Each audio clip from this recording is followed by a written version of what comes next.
finally, we have Robert Bayley, Ceil from UT San Antonio, and Ceil from Gallaudet. Title of their presentation is Language Variation in the South, the Case of American Sign Language in Louisiana. There wasn't any mention on the title of the conference about spoken language variation in the South. So here we are with a change of pace and a talk about sign language. We're talking about ASL in Louisiana. Just a little bit of background to begin with. Go ahead. The first school for the deaf in the United States was founded in 1817 in Connecticut, in Hartford. And in 1852, 35 years later, you get the first school for the deaf in Louisiana, in Baton Rouge. And as we find very, very often, there's a direct link. What happened very often was that people who either were teachers at the American school in Connecticut or were students who graduated then went on to found schools in other parts of the country. And that's what happened for white students in Louisiana. Okay, go ahead. It wasn't until 1938 that a school was founded also in Baton Rouge. It's in Scotlandville, but it's near Baton Rouge, on the campus of Southern University for black deaf kids. There was no formal education for black deaf kids before that time. And what's interesting is that there's a real puzzle emerging because the Scotlandville teachers, they were hearing, they didn't sign, they talked to the students, they fingerspelled. The kids signed with each other in the dorms, and as is usual in many residential schools, the kids from deaf families served as the role models for the kids from hearing families. But the puzzle is that while the kids from deaf families at Scotlandville were models, black deaf and white deaf were not interacting, so that we don't have a clear picture at this point of, so what were they signing? Was it, can we call it ASL, or what was it? And that's something that remains to be worked on. In 1978, the schools merged, and before that time, the black signers and the white signers weren't interacting, and they don't interact that much even now. Okay. Our data are taken from a much larger study that started in 1994 that we reported on in a variety of venues. So we're focusing on our Louisiana data. 34 signers, of whom 13 are black and 21 are white, 17 female, 17 male. We grouped all the signers. The total number of signers in the study was 207. Excuse me, all grouped into 3 age groups. And if we have time during the questions, I can elaborate on that more. But at any rate, 15 to 25, 26 to 54, and 55 and up for a very specific reason.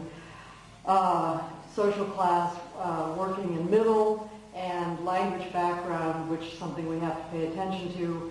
Were your parents deaf, and did you grow up in a signing home, or were they hearing, and what kind of signing, if anything, did you have at home? Yes. We looked at 3 phonological variables. First of all, I should say that we talk about citation form and plus or minus citation form. A citation form is the form that appears in dictionaries, that is likely to be taught in a sign language class, that probably shows up in a formal lecture. Minus citation is everyday signing.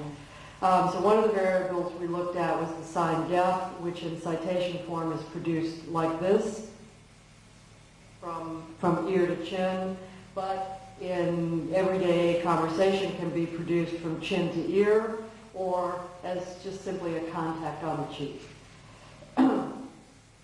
We also looked at a class of signs represented by the sign no, which in citation form, they are produced at the forehead or at the temple. So no in citation form in a formal situation will be produced like this. But in in informal, everyday conversation. It can do everything from, and I've even seen it produced very low. Wait, go back a second. In addition to no, there are other signs in this class, so good examples are why and why, for, and so forth. Okay.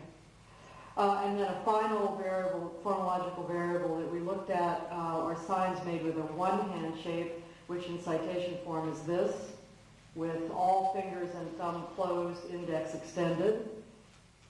But in casual, everyday conversation can be produced like as an L, or even as really anything between that and that.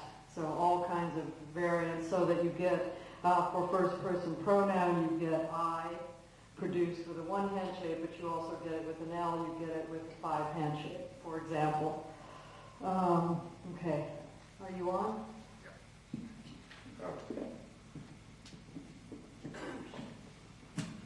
Okay, I'll stay by the machine here. Now we want to go to the results quickly because we have a good many results to report. And first we're going to look at the variable depth. We found in our large-scale study that the most important grammatical constraint, that the most important constraint on depth was the grammatical category.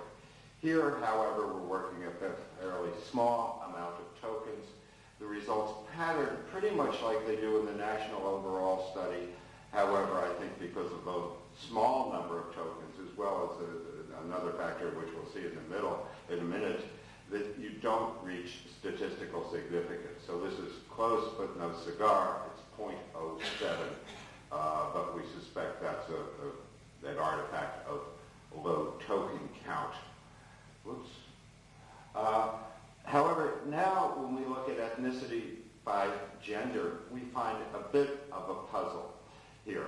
And if you'll notice the order here, African American men are the most likely to use the citation or the standard form. African American women, and we don't have a whole lot of tokens from the Louisiana data, never use it. The white females and white males are kind of in the middle, although the white males are pretty low at only 10%. One other thing I'd point out about this, and this is a pattern that we see persistent throughout the United States, is that here we have a fairly small minority of tokens consistently in the standard form. Here, only 1 out of 4 roughly is the standard or citation form that's taught in classes. Now let's move on and look at the results for depth by age. Here we do see a pattern, and these are chi-squares. You can't run Barbara with a knockout.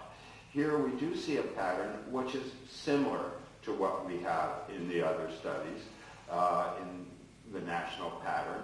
That is that the oldest speakers, those 55 and over, people born roughly before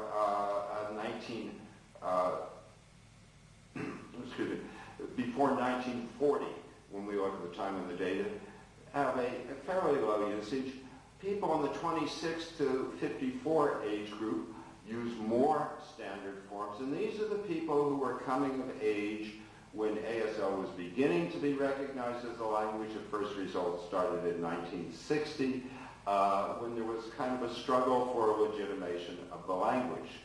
The youngest speakers, those 15 to 25, were going through school at a time when ASL was pretty much established, when at least among many in the community felt that victory had been won, and in a sense they were free to vary. And we see with them only 10% in the standard or citation form.